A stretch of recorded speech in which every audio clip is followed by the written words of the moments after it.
Danny Phantom was a show that aired in the golden age of Nickelodeon, and it is still very beloved by fans.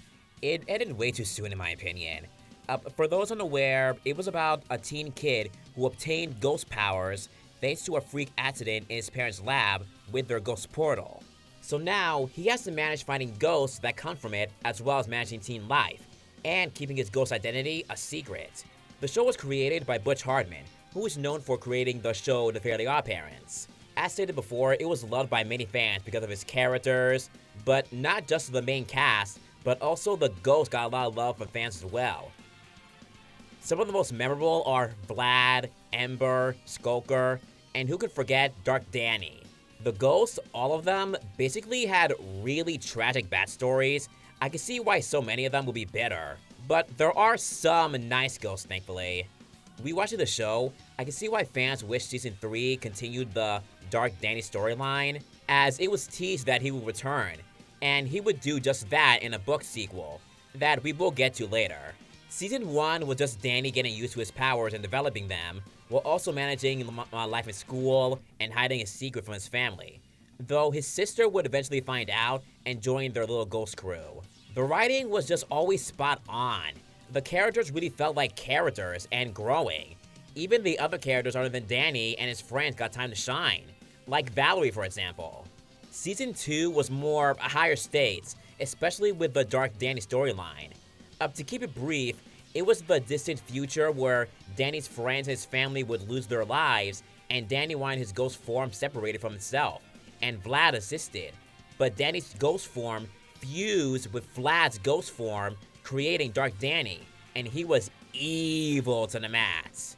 Season 3 did have some mixed opinions, as one of the writers left the show due to complications with Butch Hartman, I believe, about the Dark Danny thing.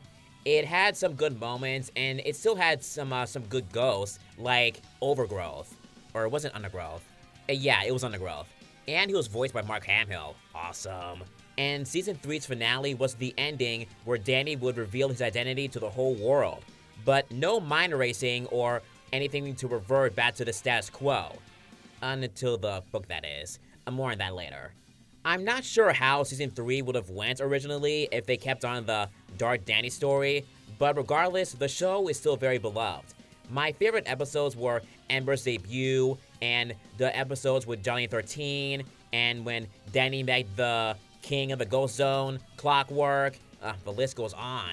I guess my only complaints would be some of the choices done in the show. Like, for example, I kinda wish Danny and Sam's relationship had more build-up.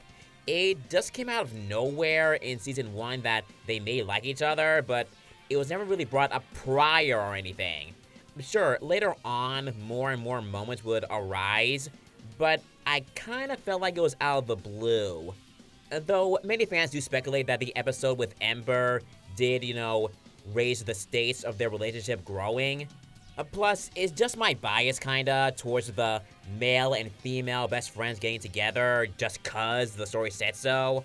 Honestly, I kinda wish he ended up with Valerie, cause I like their dynamic a bit more, and other fans actually agree with that. No shade to Sam, and no shade to the people who actually are okay with their relationship. Just saying, this is my personal opinion. And then, I kinda don't get why they had the Season 2 finale made Danny revert everything back to the way everything was before, with no one knowing his identity, aside from his friends and sister again. Cause his parents were accepting of him as a ghost. He could've just altered reality to make it where everyone else in the world didn't know, aside from his family and friends. Just my personal take, it really didn't make any sense. They were happy as him as a ghost, and then he's like, oh, okay, cool, I'm happy, but I'm erasing your memory anyway.